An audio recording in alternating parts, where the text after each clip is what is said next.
ഞാനിന്ന് നിങ്ങളെ arm hole curve വെച്ചിട്ട് എങ്ങനെയാണ് കറക്റ്റായിട്ട് കൈക്കുഴി മാർക്ക് ചെയ്യേണ്ടതെന്നാണ് കാണിച്ചു തരാൻ വരുന്നത്. ഞാനിവിടെ കൈക്കുഴിയുടെ ഇവിടെ ഒരു 5.5 ഞാൻ എൻ്റെ കൈക്കുഴി എടുത്തേക്കുന്നത്. അപ്പോൾ നമ്മൾ സാധാരണ ഇത് മാർക്ക് ചെയ്ത് കൊടുക്കുമ്പോൾ ഞാനിപ്പോൾ വെക്കുന്നത് പോലെ, അതായത് ഷോൾഡറിനകത്തോട്ടായിരിക്കും നമ്മൾ വെച്ച് കൊടുത്തിട്ട് മാർക്ക് ചെയ്യുന്നത്. പിന്നെ നമ്മൾ ഈ 5.5 ആണെന്നുണ്ടെങ്കിൽ അതിൻ്റെ പകുതി നമ്മളെടുത്ത് മാർക്ക് ചെയ്തിട്ടുണ്ടായിരിക്കും. ആ ഒരു മാർക്കിൽ നിന്ന് നമ്മൾ ആ എൻഡിലോട്ട് ജസ്റ്റ് ഒന്ന് ജോയിൻ ചെയ്ത് കൊടുക്കും ഇത് വെച്ചിട്ട്. അങ്ങനെയാണല്ലോ ചെയ്യുന്നത്. അങ്ങനെയല്ല നിങ്ങൾ ചെയ്യേണ്ടത്. ഇപ്പം ഞാൻ വെക്കുന്നത് പോലെ നമ്മുടെ ഷോൾഡർ മാർക്ക് ചെയ്തേക്കുന്നിടത്തുനിന്ന് ഒരു 1/2 ഇഞ്ചെങ്കിലും പുറത്തോട്ട് വേണം നമ്മുടെ ആം ഹോൾ കർവ് വെക്കാനായിട്ട്. എന്നിട്ട് നിങ്ങൾ മാർക്ക് ചെയ്ത് കൊടുത്തു കഴിഞ്ഞിട്ടുണ്ടെങ്കിൽ നല്ല നീറ്റായിട്ടും പെർഫെക്റ്റ് ആയിട്ടും കിട്ടും കേട്ടോ. ഇത് നമ്മൾ നേരെ തിരിച്ച് ഈ ആം ഹോൾ കർവ് അകത്തോട്ട് വെച്ച് വരയ്ക്കുന്ന സമയത്ത് നമ്മുടെ ഈ കൈക്കുഴിയുടെ അവിടെ കുറച്ച് പീസ് എക്സ്ട്രാ നിൽക്കും. ഒരു 1/4 ഇഞ്ചോ 1/2 ഇഞ്ചോ ഒക്കെ പീസ് നമുക്ക് എക്സ്ട്രാ ഉണ്ടാവും. അതുകൊണ്ടാണ് നമ്മുടെ കൈക്കുഴിയൊക്കെ നമ്മൾ തയ്ച്ച് കഴിഞ്ഞിട്ടുണ്ടെങ്കിലും അവിടെയൊക്കെ ഒരു ചുളിവുകളൊക്കെ ഉണ്ടാകുന്നത്. ബ്ലൗസിനാണെങ്കിലും ചുരിദാറിനാണെങ്കിലും ഒക്കെ അങ്ങനെ ഒരു ചുളിവുകൾ ഉണ്ടാകുന്നത്.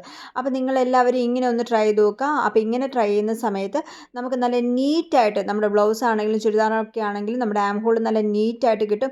ആ ഒരു 1/4 ഇഞ്ചോ 1/2 ഇഞ്ചോ തുണി വരുമ്പോഴാണ് നമുക്ക് ആ മെയിനായിട്ട് നമ്മുടെ ബ്ലൗസിലോ ചുരിദാറിലൊക്കെ പ്രശ്നം വരുന്നത്. അപ്പോൾ ഇങ്ങനെ ഒന്ന് കട്ട് ചെയ്ത് നോക്കാം കേട്ടോ.